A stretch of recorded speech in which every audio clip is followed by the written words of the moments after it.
তন্ময় চলে গেল। তন্ময়ের চলে যাওয়া দেখে সবাই এক এক করে চলে গেল। গেল না শুধু লারা। লারাকে নিজের দিকে এভাবে তাকিয়ে থাকতে দেখে অস্বস্তিতে পড়ে যায়। দৃষ্টি সরিয়ে গম্ভীর কণ্ঠে বলে, আপনি এবার আসতে পারেন মিস লারা। লারার মনও ক্ষুণ্ণ হলো। ইস, এইভাবে মুখের উপর না করে দিল লোকটা। কেবিন থেকে বের হয়ে গেল লারা। সায়ান সেদিকে একবার তাকিয়ে নিজের কাজে মনোযোগ দিল। আবছা অন্ধকার পুরো রুম জুড়ে একের পর এক ফোন বেজে চলেছে। ফোনের আওয়াজে ঘুম ভেঙে গেল ফারাহর। চোখ মুখ কুঁচকে ফোন তুলল, রিসিভ করে কানে নিয়ে ঘুম ঘুম কণ্ঠে বলল, হ্যালো। ফোনের ওপাশ থেকে কিছু কথা ভেসে আসলো, আর তাতেই ঘুমের রেশ উবে গেল। চোখ মুখ জুড়ে হানা দিল ভয় আতঙ্কের। সহসা শোয়া থেকে উঠে বসলো। সত্যি তন্ময় বিয়ে করে নিয়েছে? কিন্তু কবে করলো? আমি জানতে পারলাম না কেন? ওপাশ থেকে কিছু বলল কথার প্রেক্ষিতে। ফারাহর রাগে দাঁতে দাঁত চেপে বলল, আমি অফিস থেকে 2 দিনের ছুটি নিয়েছিলাম, কিন্তু তুমি জানা সত্ত্বেও বলনি কেন? আমি ড্রিঙ্কস করে নেশায় ভূত হয়ে থাকি আর না মাতাল হয়ে থাকি। তুমি আগে কেন জানাওনি? আবার আমার উপর চড়াও হচ্ছ। Answer me damn it.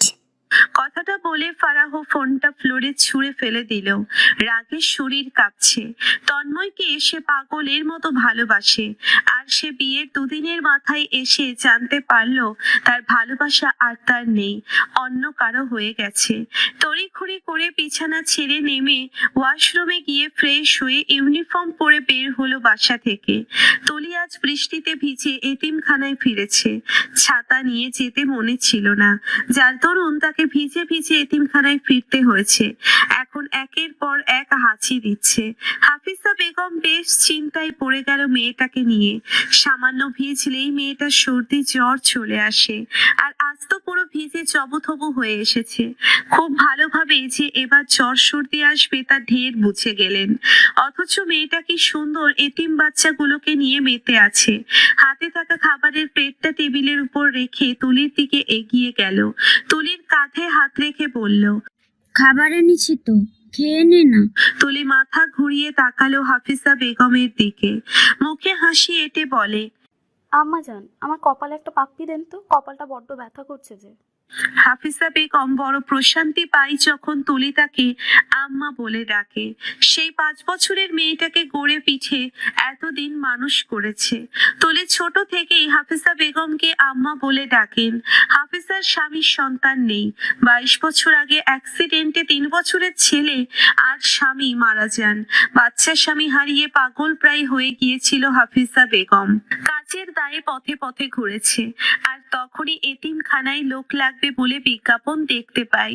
তারপর ঠিকানা বের করে আসে এই এতিমখানায় কাজের সন্ধানে।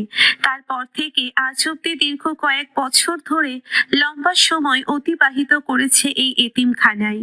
পিচ্ছি পিচ্ছি বাচ্চারাও তাকে আম্মা বলে ডাকে। কি হলো আম্মা, একটা পাপ্পি দেও না। হাফিজা বেগম নিচু হলেন। তুলির কপালে গাঢ় করে চুমু এঁকে দিয়ে বলল, তাড়াতাড়ি খাবার খেয়ে নে, আমি ওষুধ আনছি। এখন ওষুধ না খেলে সারা রাত জ্বরে ছটফট করতে হবে। তুলি বসা থেকে উঠে দাঁড়ালো। শরীরে তাপমাত্রা ক্রমশ বেড়ে চলেছে। কোনো রকমে খাবারটা খেয়ে রুম থেকে বের হলো। দোতলা বিশিষ্ট এই এতিমখানা। এতিমখানার চারিপাশ পাঁচিল দিয়ে ঘেরাও করা।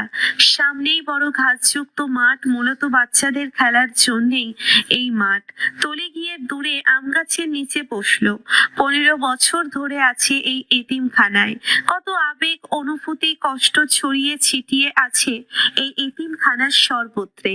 বড্ড ভালোবাসে এই এতিমখানার মানুষগুলোকে তুলি। নিজের মায়ের চেহারা প্রায় ভুলেই গেছে তুলি। এখন মা বলতে চেনে শুধু হাফিজা বেগম আর চিত্রাকে।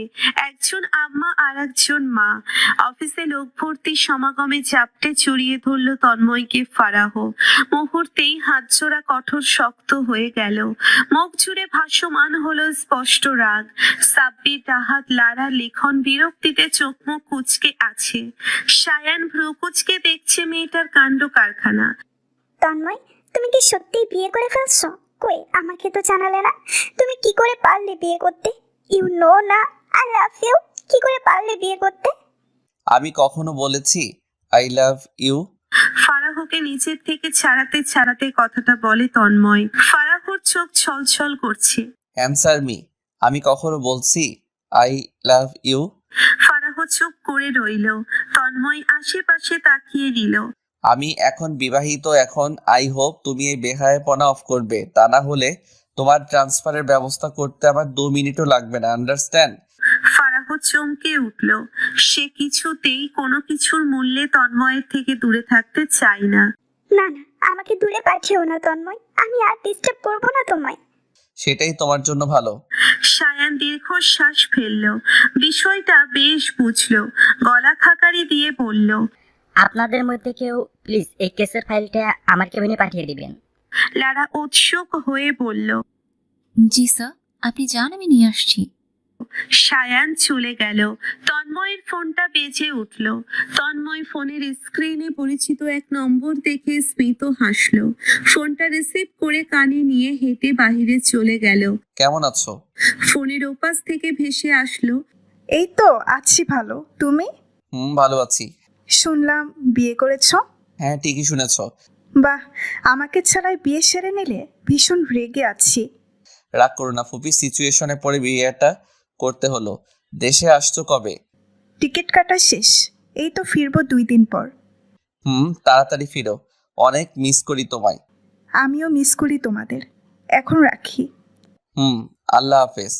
তন্ময় ফোনটা কেটে পাশে থাকা টঙের দোকান থেকে 1 কাপ চা খেয়ে নিল। তারপর খানবাড়ির উদ্দেশ্যে চলে গেল। সায়ান ফাইলগুলো সূক্ষ্ম চোখে উল্টে পাল্টে দেখছে। লারা দাঁড়িয়ে দাঁড়িয়ে সায়ানকে দেখছে। সায়ান বুঝতে পারছে, কিন্তু মুখের উপর চলে যেতে বলতে বারবার অস্বস্তি হচ্ছে। তাই ফাইলগুলো হাতে তুলে নিয়ে বসা থেকে উঠে কেবিন থেকে বের হতে হতে বলে, আমি ফাইলগুলো নিয়ে যাচ্ছি। লারাকে কিছু বলার সুযোগ না দিয়েই বেরিয়ে গেল। অফিস থেকে বের হতেই গাড়ির দিকে যেতেই দেখলো এক অচেনা মেয়ে ম্যাজেন্টা কালারের সালোয়ার কামিজ পরে হাতে একটা প্যাকেট নিয়ে তড়িঘড়ি করে এদিক ওদিক তাকিয়ে অফিসের ভিতরে যাচ্ছে। সায়ানের সন্দেহ হলো, গাড়ির দিকে না গিয়ে ওই মেয়ের সামনে গিয়ে দাঁড়ালো। মুখে মাস্ক পরে আছে, শুধু চোখ দেখা যাচ্ছে। এই কে আপনি? অফিসের ভিতরে ঢুকছেন কেন? মাস্ক খুলুন। তুলি আকস্মিক সামনে কাউকে এসে দাঁড়াতে দেখে হকচকিয়ে গেল। এর আগেও তো এসেছে, কই তখন তো কেউ এভাবে বলেনি। তুলি লোকটার মুখের দিকে তাকালো। নতুন নতুন লাগছে মুখ। আপন মনে বিড়বিড় করলো তুলি। তুলিকে এখনো মাস্ক খুলতে না দেখে সায়ান ধমক দিয়ে বলল, এই তোমাকে কিছু বলেছি তো, মাস্ক খুলো কুইক। আর ভিতরে ঢুকছো কেন? একে তো শরীর ভালো না তুলির, তারপর এই লোকের ধমক বেশ খারাপ লাগলো। কিছু বলার জন্য উদ্যত হলে তখনই অফিসের ভেতর থেকে লারা বেরিয়ে আসে। তুলিকে দেখতে পেয়ে খুশিতে আত্মহারা হয়ে তুলির দিকে এগিয়ে এসে জড়িয়ে ধরে বলে, আরে তুলা যে, অনেকদিন পর আসলে, ভুলে গেছো নাকি আমাদের? সায়ান বিড়বিড় করে তুলা নামটা ঠোঁটের কোণে আওড়ালো। তুলা কারো নাম হয়? জানা ছিল না তো। তুলি একবার সায়নের দিকে তাকিয়ে পরক্ষণেই চোখ সরিয়ে বলে, ভাইয়ার জন্য খাবার নিয়ে এসেছি। ভাইয়া আছে? লারার মুখ ছোট হয়ে গেল। তন্ময় তো নেই তুলা, ও তো একটু আগেই চলে গেছে। তুমি আসবে তন্ময় কি জানতো? তুলি ডানে বামে মাথা নাড়ায়। তন্ময় জানতো না তুলি আজ নিজের হাতে রান্না করেছে।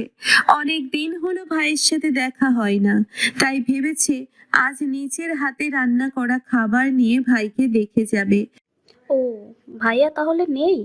আচ্ছা, এই প্যাকেটটা ধরো, তুমি আর সব ভাইয়ারা খেয়ে নিও। অনেকটাই আছে খাবার, হয়ে যাবে। তন্ময়কে ফোন দিচ্ছি, তুমি আসছো শুনলে চলে আসবে। না থাক, দরকারি কাজে ব্যস্ত থাকতে পারে। আমি আসি আজ, পরে না হয় আর একদিন আসবো। তুলি চলে গেল। সায়ান তুলির যাওয়ার দিকে তাকিয়ে বলল, মেয়েটা তন্ময় বোন? লারা তুলির যাওয়ার পানে তাকিয়ে বলল, বোনই বলতে পারেন। মানে? ও তেমন কিছু না, চলুন ভিতরে তুলির হাতে রান্না খেয়ে দেখুন। অনেক সুন্দর রান্না করে মেয়েটা।